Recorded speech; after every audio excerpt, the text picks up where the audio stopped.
دوستان عزیز، برنامه میودی در ادامه دارد و مهمان نوبتی ما هستند ستاره استرادای توجیک با تخلص زوزو زلیخا محمدشویی. و بار دیگه شما رو خوش آمدید میگویم. سلامت باشین. تشکر. من میبینم در خب عموما مردم میگن که در اکران کمک دیگرگونه است، در اینجا میبینم بسیار خورده کاکید یا اینکه در چند مدت اخیر شما هم خیلی خودتون رو به قول خراب کردید. نه من از اول هم خیلی خورد بودم. از اول خورد بودید؟ بله. خب چگونه گذشت سال 2018؟ چی بود؟ چی کمبودی ها بود؟ کمبودی ها زیادن اما در اینجا گفته نمیشود. گفته نمیشود. مخفی مونند. هست یکون کمبودی که گفته شود که اگر این طور میشد خوبتر میشد؟ بله هستند. بسیار پیشروی هم در سال 2018 بودن. میخوام که همین سال 2019 مثل سال 2018 خیلی بردباری هم خیلی پیشروی هم زیادتر باشه. خب 10 سال پیش اگر تصور کنیم 10 سال پیش زلیخا چگونه بود؟ اوضاع چگونه است؟ برای خودش من در خصلتش اگر دیگرگونی پیدا شد، یگان فخ میگویند یا فیخ میگویند، خیلی چیزا هست شد پیدا شد یا نه؟ راستی از نزدیکانم میفهمم که این خصلت در من نیست. نمیدونم از نظر بیگانه ها چگونه باشد، اما با فکر خودم نه. خیلی خوب. خب یک شخص جمعیتی، یک شخص مشهور، یک سراینده‌ای که خب اکثریت بار دورم گوش میکنن صورت‌های شما رو، خب چگونه است ایجادی شما رو پیگیری میکنند؟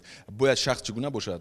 حالت نفری که مثلا سراینده است، مشهور است، باید چگونه باشد؟ کدام خصلت‌ها رو داشته باشد، کدام خصلت‌ها رو نداشته باشد و شما کدامش رو میخواهید که خب از خود دور کنید؟ باید که من با دیگران کار ندارم. باید که من همیشه خاکسار باشم، با همه چی خیلی میگویند، با همه یک خیل رفتار کنم. یعنی که خودم رو از خودم کسی نتراشم. میخوام که همیشه همین چیز در من ماند، نرود. خیلی خوب. کدام کاری رو که شما چند سال پیش میکردید عین حال میگوید نه من اون زلیخا نیستم که این کارها رو کنم؟ یعنی من در نظر دارم کارهای خانه است، روزگار است، من نمیدونم یکم کاری که عین حال خود شما میگوید نه من باید این کارو نکنم چون من مشهور هستم. نه راستی نمیدونم. کارهای خانه بله درست قید کردید. پیش بسیار با کار خانه مشغول بودم. عین حال باشد وقت هم نمیرسد. اگر گرسنمونی میکنی برای خودم. یعنی برای خودم. خیلی خوب. فرزندان چگونه هستند؟ خوب هستند؟ خوب هستند. یعنی صاحب دو فرزند هستید؟ بله صاحب دو. نقشه ها در آینده چگونه است؟ نقشه های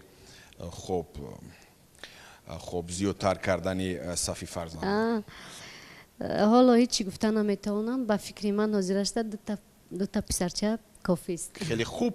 20 ثانیه وقت دارید برای مخلصان خودتون یگان سخن زیبا و خوب بگویید که آنها این چیزها شوند در سال 2019 از زلیخا. مرحمت. با مخلصان خودم گفتنی هستم که همیشه با من باشند، مرا یک لحظه تنها نگذارند، چون من غیر از آنها دیگر کسی ندارم. من هم کوشش میکنم که هر سال نو برای مخلصانم یک سرود خوب، یک کلیپ خوب برایشان پیشکش کنم، چون که از دیدنش کمی هم باشد لذت برند. دوستتان دارم.